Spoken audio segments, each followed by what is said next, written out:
Do you believe in life after love? Teo, tu ci credi nella vita dopo l'amore? Ma, insomma, vedremo. Bravo. Io vi dico soltanto che per cercare la canzone da mettere, perché le mettiamo noi oggi dal PC, per cercare la canzone ho dovuto guardare, perché sai che io non ci vedo veramente una mazza.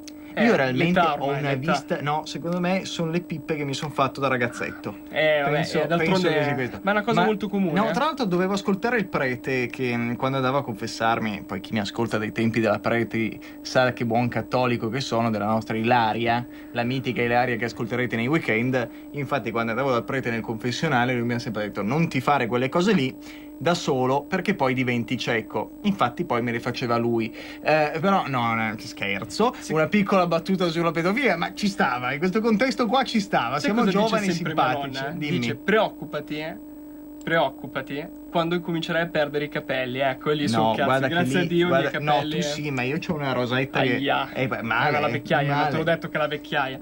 Ma più che vecchiaia, secondo me, tra qualche tempo, ma proprio poco sei stressato. Finirà qui, io non so cosa dirvi, ma realmente. Comunque, torniamo seri. Adesso riprendiamo un attimino il discorso Lerner, ma abbiamo un ascoltatore in linea che spero non abbia sentito le cagate che stiamo dicendo, perché sennò mette giù la telefonata. Pronto, chi parla? Buonasera. Sì, sono Cristiano da Pavia, buona Padania. Buona Padania a te, Cristiano, dici Pavia, pure. Bellissima città, faccio l'università di Pavia io. Ecco, perfetto, quindi devo dire che siamo privilegiato perché Pavia è una splendida città, io sono anche campanilista, per cui ho sfondato una porta aperta. Perfetto. Ecco, no, volevo dire invece è molto apprezzabile la conduzione, molto brillante, mi piace. Grazie mille. Vuol dire, grazie. È uno stile lombardo che apprezzo molto, quindi ragazzi andate avanti così. Grazie mille, molto gentile. Per quello che riguarda, diciamo, il discorso dei sinistrorsi, diciamo, di Lerner e compagnia cantante, volevo solo aggiungere che per loro è normale avere la doppia morale. Cioè, la cosa si può, per piccolo excursus storico, la cosa si può far risalire addirittura a Lenin, il quale teorizzava la doppia morale, nel senso che nei confronti degli avversari non bisogna avere alcuna obiettività, bisogna sempre dargli contro, strumentalizzare gli avvenimenti storici, mentre invece nei confronti dei propri bisogna sempre fare i piangina. Quindi oggi tutti negano di essere comunisti, ma secondo me la forma mentis è rimasta questo doppiopesismo sistematico o il famoso atteggiamento trinariciuto di cui parlava il buon autore di Don Camillo Peppone, che dipingeva come trinariciuti i comunisti. No, a questo riguardo secondo me sarebbe utile formarsi proprio un inventario invece di tutte le azioni squadristiche della sinistra per rinfacciarglielo nell'occasione opportuna.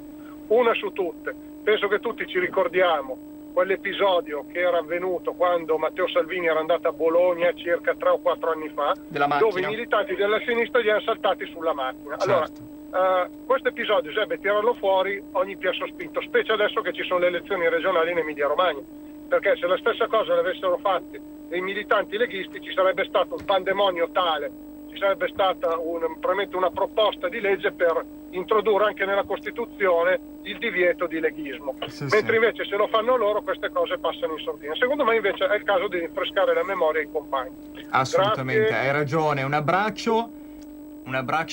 Abbiamo un'altra telefonata. Pronto, chi parla? Buonasera. Linea libera, Roby Bergamo. Ciao Roby, dici pure. Bergam.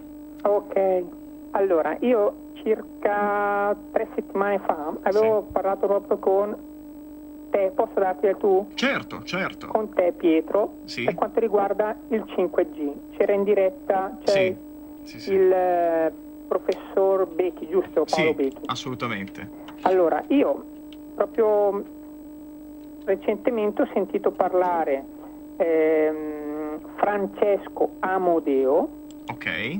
E lui sostiene che la seconda mossa di questo governo è stata proprio quella di far cadere il decreto dei 5G.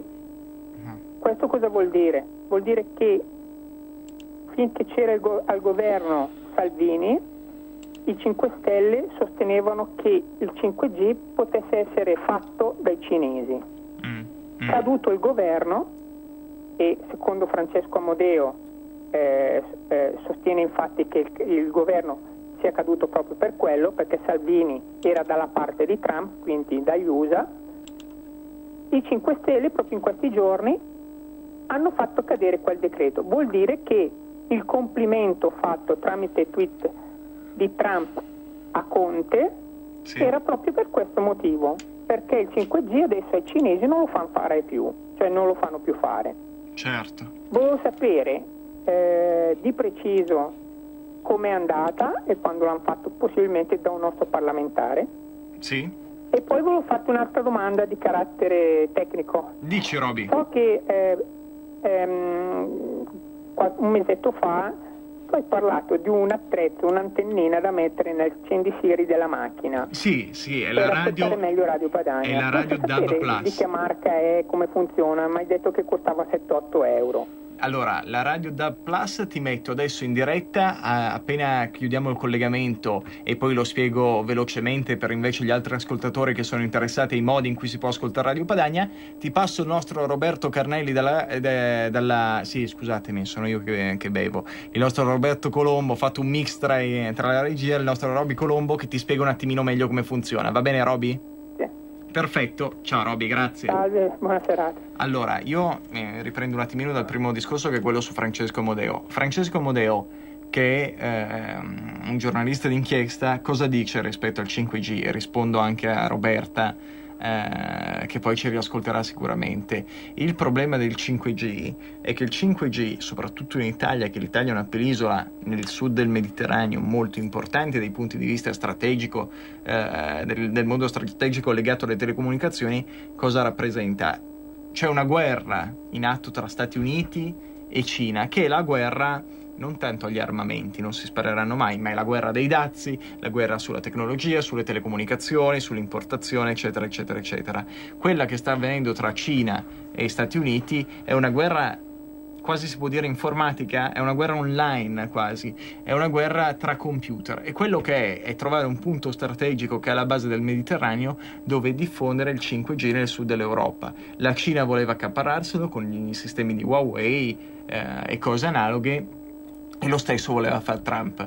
Per cui dice questo giornalista d'inchiesta che uno dei motivi occulti della crisi di governo era che i 5 Stelle non fossero propriamente d'accordo, la Lega sì, e poteva essere uno con la pressione di Trump e un po' di spinte della Cina, uno dei motivi di rottura. Questo è difficile saperlo, sicuramente ce lo potrebbe raccontare, come dice questo Francesco Modeo, che tra l'altro l'idea è che potremmo provarlo anche a sentire nella prossima puntata, che sarà giovedì prossimo, perché questo è un appuntamento settimanale. Mi spiace per chi ci sta già apprezzando così tanto, come dite dalle telefonate, ma è un appuntamento settimanale, che però è bene, È come la Coca-Cola, perché se la bevi ogni giorno, vabbè, Coca-Cola. Bevila una volta al mese, vedi che buona però la Coca-Cola, come direbbero i fiorentini alla Renzi. Io volevo riprendere un attimo una cosa che aveva detto il signore prima al telefono, no? Che ha parlato di squadrismo di sinistra, no? Di intimidazioni di sinistra, certo. No? Proprio per ricollegarci a quelle formule d'odio di cui parlavo proprio prima, no?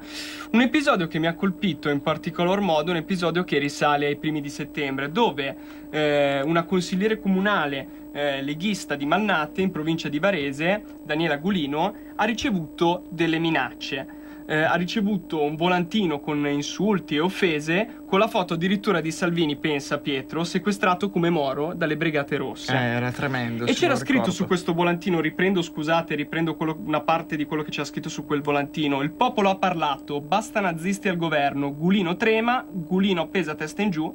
E inoltre, cosa che fa ancora più paura, inoltre nella busta sono stati trovati addirittura anche 2 proiettili. Sì. Cioè questa qua, proprio il signore prima parlava di squadrismo e di intimidazione, questo qua è squadrismo e intimidazione, questa cosa qua. Certo. Che è una cosa che nel 2019 è ridicola, per poi non parlare appunto degli episodi di cui abbiamo parlato prima io e te, degli episodi che abbiamo vissuto quindi in prima persona, e poi tutti gli episodi che possiamo leggere tutti i giorni. Che poi è da dire per i militanti che ci ascoltano, non è che io e il buon Matteo siamo 2 personaggioni che vanno in giro, esatto, cioè, o a fare i fenomeni, oppure che la gente ci riconosce per strada, perché è veramente l'opposto, anzi avessi della Lega, è uno dei tanti. Ma il punto è un altro, che tutte le persone che fanno militanza, sono soci sostenitori eccetera, si trovano abbastanza spesso in delle situazioni realmente complesse, perché diciamo che è passato quasi il messaggio: i leghisti cattivi vedono Lerner e lo assaltano. No, i leghisti sono stufi di una certa retorica di sinistra, perché quando i leghisti vengono menati nelle piazze non lo dice nessuno. C'è il silenzio, C'è il silenzio. Il silenzio, nessuna condanna, o se c'è una condanna ci sono i famosi se o ma ci sono. Forse l'ha infastidito, esatto, forse... ci sono tutte quella retorica che hai detto giustamente c'è da dire, ne parlavamo con Davide Di Stefano, un membro di Casa Pound e responsabile della loro comunicazione, che anche quando loro sono stati bloccati sui loro canali social, perché ricordiamo che a Casa Pound non vengono mai dati spazi televisivi oppure radiofonici, eccetera eccetera, l'abbiamo invitato noi appunto per parlare di questo.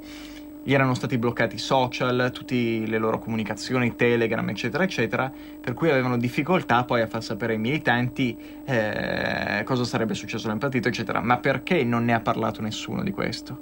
Perché solitamente quando viene toccata una certa rappresentanza che non sta bene a questi filosofanti giornalisti intellettuali, fa quasi bene non parlarne, è quasi salutare. Diciamo che è triste come situazione. Io tra l'altro voglio dire anche una cosa, perché mi è venuto in mente adesso, che prima t'ho parlato un mezzo toscano, io ho un po' questo amore per la Toscana. Chissà però, come mai, No, la Toscana a me è garba, un bel paese, si sta bene. Ma il punto è: chi è il toscano? Il toscano per eccellenza, e mi avvicino al microfono, il toscano peggiore di tutti, che adesso sta cercando un po' di mobilitarsi per mettercelo in quel posto ancora una volta, il Matteo Renzi. Il Matteo sbagliato. No, ma poi l'hai visto? Io non so. Roba allucinante. Chi mi ricorda dei cartoni animati? Mi ricorda Mr. Bean, a me mi ricorda. Sì, mi ricorda Mr. Bean. Però dei cartoni animati, ti ricordi te Pisapia quando parlava? Sì. Verso Milano, cioè, un po' come Nicky Vendola che sembra Gatto Silvestro, insomma. No, il sosia ufficiale di Paperino, cioè il doppiatore, guarda che gli Daffy Duck, uguale, identico. Magari in un passato, non lo sappiamo. Sì, vabbè, fatto dei cambi di mestiere. Però il punto è Renzi. Ma Renzi adesso, lo dico, lo saprete anche voi, ha fondato un nuovo partito, notizie di pochi giorni, di questi giorni. Ma Italia Viva si chiama, giusto Matteo? Italia Viva. Perché diciamo è un partito, è una neoformazione che mi dà già da pensare, ma mi dà già da pensare non tanto per lui, ma perché io ultimamente sto vedendo delle mosse di un certo nano erotomane, che chi ascolta da tanto sa già a chi mi riferisco, ma è un ex presidente del Consiglio, più volte ministro, eccetera, eccetera, ora eurodeputato, che ha una certa passione per la gnocca, ma diciamo che quello è stato più, adesso lo dico per dovere cronicistico, ma diciamo che è un personaggione che inizia a fare dei movimenti da quella parte lì. Lasciamo stare che Gentiloni era il figlio putativo, sembrava Renzi, di quest'uomo qua. Comunque, lasciamo stare che Gentiloni è il presidente del PD, ma già notizia di oggi ha iniziato a dire: sosterremo Gentiloni con Forza Italia all'Europarlamento perché sarà guardiano degli interessi dell'Italia, eccetera eccetera. Inizia a muoversi verso quella spinta di sinistra che mi dà da pensare, ma mi dà da pensare davvero, perché quando il PD gli risponderà a picche, perché scemi non sono, si butteranno su Renzi. E una cosa me lo fa pensare molto di più: cosa succede solitamente in Forza Italia prima di una qualsiasi alleanza? Che ti sputano addosso, no? E Salvini comunista con le felpe, e quello lì non va bene, e la Meloni brutta fascista. E adesso chi è che comanda in Italia quando Berlusconi non c'è e quando non parla? La nostra Miss Cinema 1997, la Mara Carfagna. Bellissima donna, ti giuro, mi fa un sangue incredibile. Però la Mara Carfagna, a parte questo, cosa ha detto di Renzi? Con Renzi non prenderei nemmeno il caffè. Cioè, questo mi dà già da pensare, si stanno già distaccando, uno si approccia da una parte, l'altro si distacca. Però Pietro, ti interrompo un attimo, sai, no, con i tempi che corrono abbiamo visto anche lo scenario 5 Stelle PD, mai col partito di Bibbiano, mai, e poi si è visto come è andata a finire, poi, certo, no? Che sono andati a letto insieme, no? Sì. Diciamo che il partito di Bibbiano poi dà da pensare, ma quello che mi fa veramente ridere è anche che poi dopo il sosterremo Gentiloni, eccetera, eccetera, Berlusconi fa la dichiarazione di stamattina. A Renzi auguro di avere successo. Ora è governo delle quattro sinistre, nessuno dei nostri con lui. Il che vuol dire che dice già: no, in Forza Italia non c'è nessuna scissione, nessuno passerà a Italia Viva, nessuno andrà nel PD, nessuno andrà nel 5 Stelle, nessuno andrà nella Lega, rimangono tutti con me. Posso dirti che mi sembrano le frasi di uno che sta un po' perdendo i colpi, ma non tanto dal punto di vista mentale o di ragionamento, ma è uno che sta perdendo veramente le staffe del partito. È uno che gli sta soffiando un po' tutto, e Toti in Liguria che si distacca, non è più Sgarbi padrone in una certa maniera. di quello che ha fondato ormai. No, ormai non riesce più a stare in sella al cavallo. E la cosa che mi fa ridere è che c'è un'indiscrezione che hanno riportato alcuni giornali, ed è di poche ore fa, che c'è una mini dichiarazione di Salvini secondo la quale 3 parlamentari dei 5 Stelle tra Camera, Senato e vari amministratori locali vogliono passare in Lega. A parte che io ho un mio modesto parere su quelli che fanno il salto della poltrona, che tengo mio personale. Guarda, su questo concordo perfettamente. Credo che siamo tutti d'accordo che fare entrare i figlioli neanche tanto prodighi di qualcun altro. Ma sai perché? Perché queste persone qua sono poi le prime persone che nel momento in cui la barca affonda sono le prime a saltare, non rimangono sulla barca a cercare di tappare i buchi, no? Se ci dovesse essere, sono le prime persone che saltano. Comunque per ora Renzi ha fatto intendere, ha fatto capire che dà il sostegno al governo giallorosso, anche se dal mio punto di vista sarebbe una mossa stupida in questo momento da parte sua. Mi sembra che passi, non darlo, perché ovviamente ci regalerebbe. Passano anche 2 ministri dalla parte sua. Anche mi sembra il ministro per l'agricoltura, la famosa sindacalista con la zappa. A me mi ha fatto ridere personalmente Franceschini, sì, che è quello del ministro della cultura, quello che ha detto, non so se hai letto le sue dichiarazioni, ma ha fatto veramente morire dal ridere, no? Che dice? Che ha fatto un paragone come al solito al fascismo, no? Dicendo sostanzialmente: non facciamo come negli anni 20, no? Che eravamo tutti disuniti, no? Litigavamo all'interno dei nostri partiti, ci insultavamo dalla mattina alla sera, e poi mentre noi litigavamo è arrivato a quell'epoca era arrivato Mussolini, che sostanzialmente poi ha preso il potere, no? Quindi lui ha fatto questo paragone, i soliti paragoni, no? Così, dicendo: non litighiamo, non andartene, no? Diciamo che è una visione sempre ridicola di quello che succede, ma alla fine io mi auguro, in questo caso devo essere sincero, che tra i litiganti arrivi poi uno che goda, e parlo di un personaggione. Però abbiamo una telefonata. Pronto? Prego. Chi parla? Pronto? Sì, buonasera. Buonasera, sono Giancarlo. Io ho una cosa da dire, ma a parte Berlusconi, che per me va messo da parte, accantonato, che ormai è finito e ha rotto le scatole tra lui e Brunetta, e che l'altra lo sente. Cioè, a me che sta altamente è che Renzi sta dicendo che ha sfidato Salvini non so dove, da Mosca mi pare, è tutto contento perché Salvini va. Dovrebbe piantare un bel bidone, perché quelli ne rimbambì. Quello che dice che non va per salvare l'Italia, va per andare contro Salvini. Ma cosa vuole andare contro Salvini? Ma un bel bidone ripiantalo lì, che almeno c'è da dire per tutta la vita. Vi saluto. Grazie mille per la telefonata.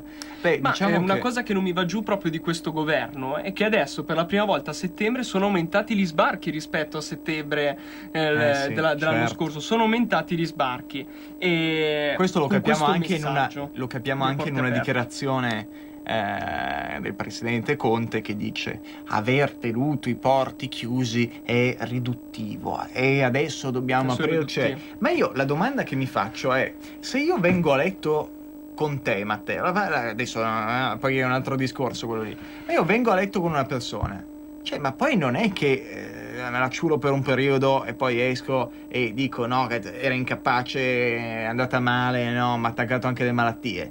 Ma sono cose che non, se poi sono fattuali e sono vere, lo dico anche tra amici, ma mi fa riflettere. Ma la cosa che può succedere è che se lo faccio per una notte, cioè la famosa botta e via, lo dico per chi comprende di cosa sto parlando, lo posso anche capire, ma non ci sto insieme un anno in cui ci sono tutti questi macro problemi che poi sono problemi rilevanti e poi esco e dico no, ma è andata così, è andata così. Però chissà perché cambia il tutto.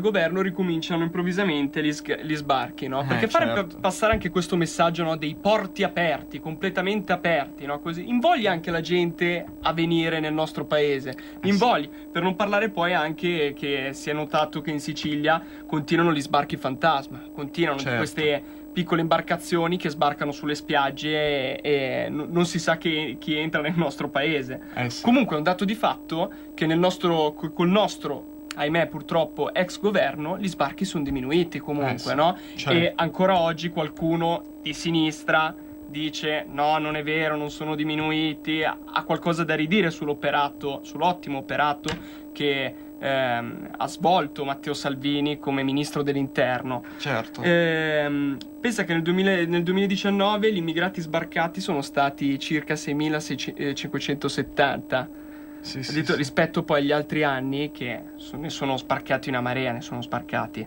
Ma il pericolo anche comunque per parlare anche di notizie di cronaca a Milano, il pericolo anche che portano gli sbarchi è che tra qualche immigrato clandestino ci sia qualche potenziale terrorista, no? Adesso in questi giorni qua a Milano abbiamo potuto vedere come in stazione centrale è stato ferito un militare.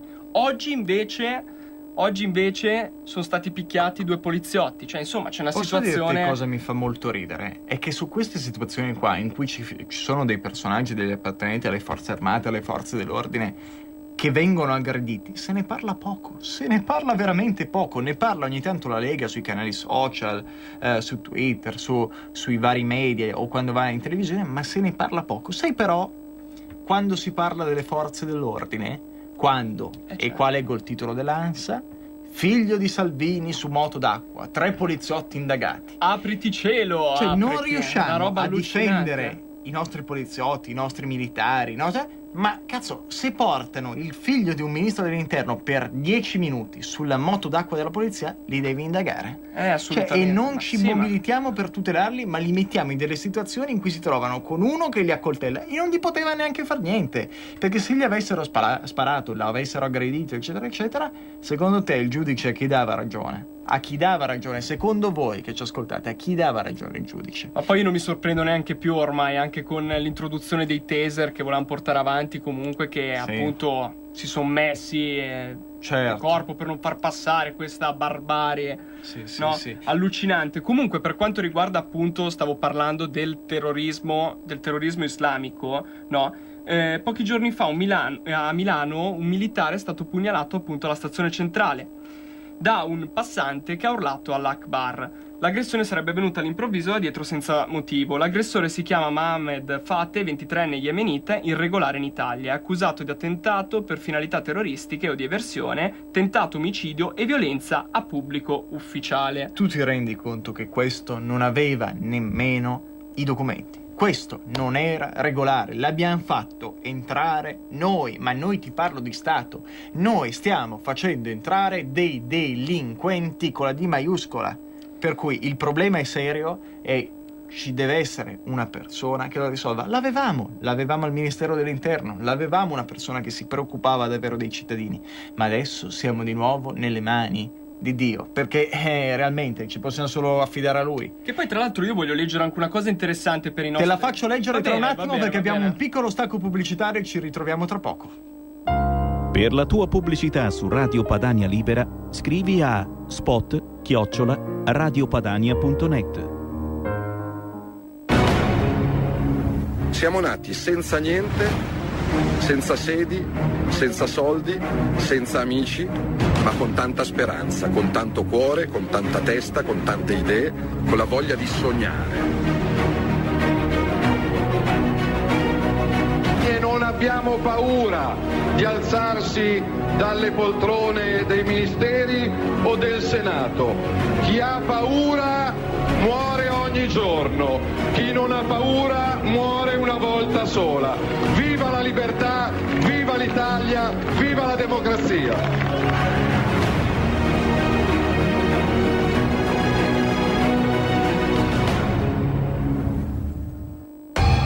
vantaggio per tutti gli imprenditori, gli artigiani, i commercianti, i liberi professionisti. Hai un'attività? Dei prodotti da promuovere? Prova la pubblicità sulla nostra radio. Radio Padania ha preparato per te una grande promozione per aiutarti a sostenere la tua attività a tariffe davvero straordinarie. Informati, vedrai che si può fare. Mandaci una mail all'indirizzo spot@radiopadania.net. Con Radio Padania si può fare.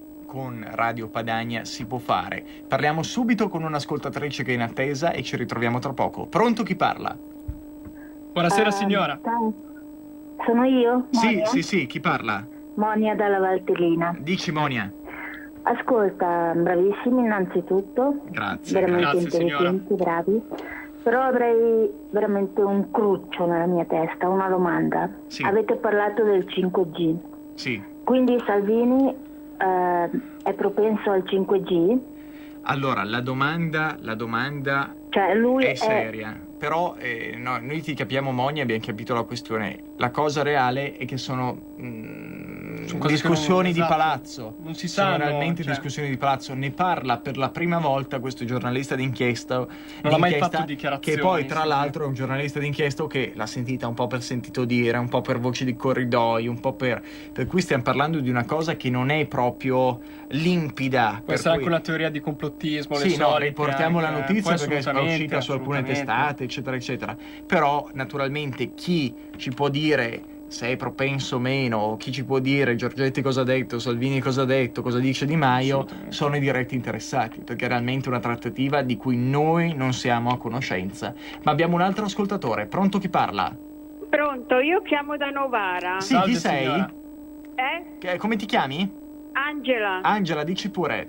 Sì, allora, io guardando la situazione nell'insieme sono delusa. Sì. Delusa perché questi qui della sinistra che hanno l'appoggio della Chiesa, Sì. e la Chiesa ha un potere forte, Certo. io penso che noi della Lega non riusciremo mai ad andare a governare. Sì. Perché loro non gliene frega se abbiamo il popolo a nostro favore, loro faranno di tutto per non mandarci. Certo. È questo il punto, è questo. E se, ma con tanti se, si dovesse andare, ci disturberanno come hanno fatto con Salvini, non lo lasciavano lavorare. Sì. Ma vi rendete conto? Non lo lasciavano lavorare. Io mi meraviglio che è riuscito a fare quello che ha fatto. Certo. Io devo dire anche una cosa che in pochi ascoltatori sanno, ma era una cosa che abbiamo studiato per un po'. Io, Vincent, ne abbiamo parlato anche col direttore Cainarca, e ci sono stati dei momenti in cui sembrava fattibile come cosa. Un giorno entro in radio e leggo una dichiarazione del Papa Emerito Benedetto XVI, al che guardo Vincent e gli faccio: ma se intervistassimo il Papa, fatto 2 telefonate eccetera eccetera, ci mettiamo in campo col dicastero, ed eravamo a un passo, ti giuro, a un passo da fare l'intervista.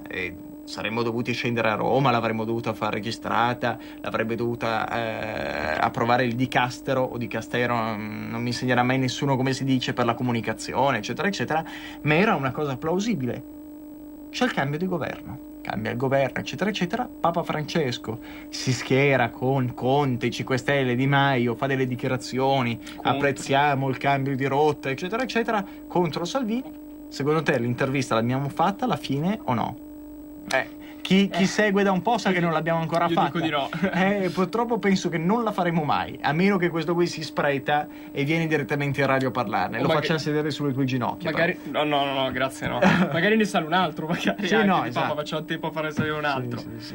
No, sempre riguardo comunque appunto alla questione del terrorismo, che comunque è un pericolo. Anche gli analisti dell'intelligence italiana nella loro ultima relazione al Parlamento ci hanno messo bene in guardia come lo Stato islamico è determinato a colpire l'Occidente e come si è mostrato ancora in grado di ispirare attacchi in Europa, suggerendone autori e modi. E soprattutto una cosa su cui tra l'altro mi ha particolarmente colpito è il fatto che comunque sono rientrati, pensa Pietro, 1700 foreign fighters sono tornati in Europa. Certo. E qua il pericolo ovviamente sta soprattutto nel profilo di questi reduci, perché sono dei reduci alla fine, no?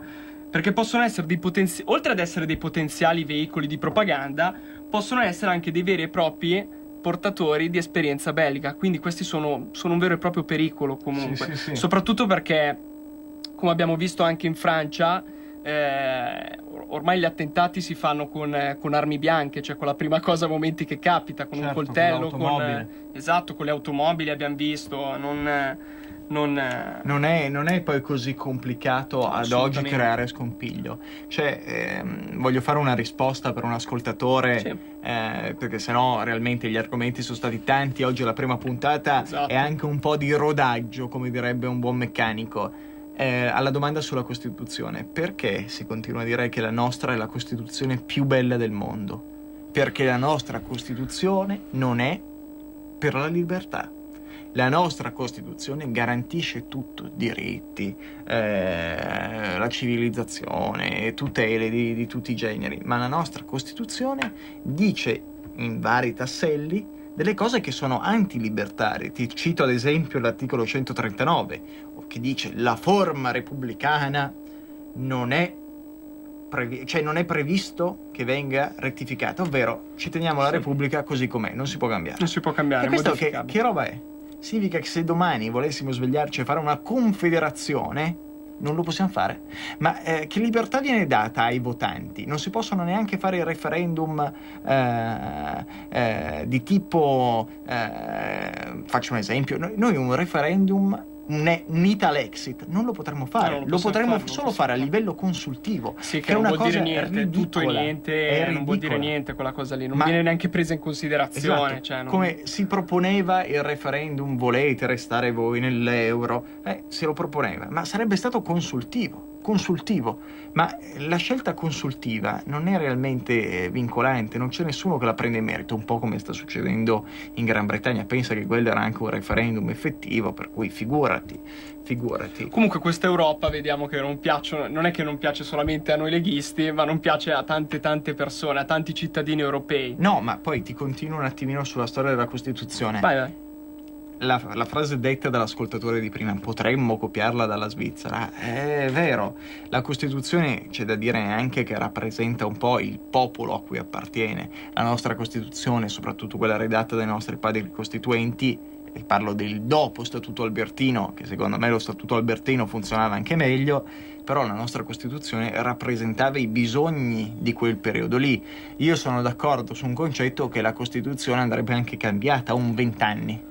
Ogni 20 anni almeno una riformina costituzionale la potremmo anche fare, ma c'è da dire che le leggi devono essere al passo con i tempi.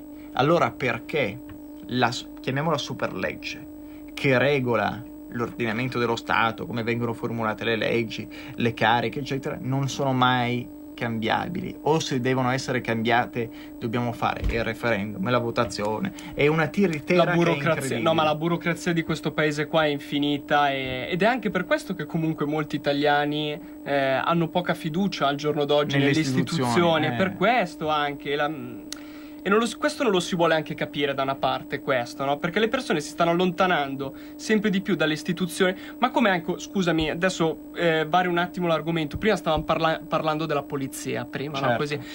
I poliziotti che rappresentano lo Stato al giorno d'oggi si sentono lontani anni luce dallo Stato, anni e luce, perché non si sentono tutelati da quest'ultimo, guarda, cioè è una cosa assolutamente per me ridicola. Noi comunque allucinante. No, allucinante. Beh, noi comunque con il nostro ex governo, la nostra posizione sulle forze dell'ordine, anche con i decreti sicurezza, l'abbiamo messa in chiaro a tutti. Tutti sanno la nostra posizione, sempre dalla parte delle forze dell'ordine, certo. senza se, senza no. Ma perché bisogna sempre essere dalla parte della legge. Se esiste una legge va rispettata. Non esiste, come diceva la Carola Rackete, la legge ingiusta che si può anche infrangere. Le regole sono regole. Ma anche lì, ragazzi, a me queste cose qua mi fanno incazzare, no? Cioè, ma questa ragazza qua, no? Cioè, è venuta nel nostro paese, nelle nostre acque, dicendo: io voglio entrare. Gli si è detto: no, tu non entri. Cos'è che fa?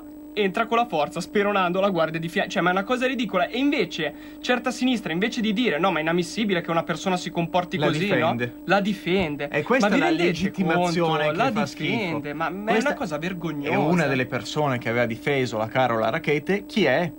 Dillo tu, chi è? Chi è? Quello che è venuto a Pontida, chi è? Chi è? Gad Lerner. Esatto. Buon Gad Lerner. Vi lasciamo un secondino con una ottima canzone e ci risentiamo tra 4 minuti e 41 secondi.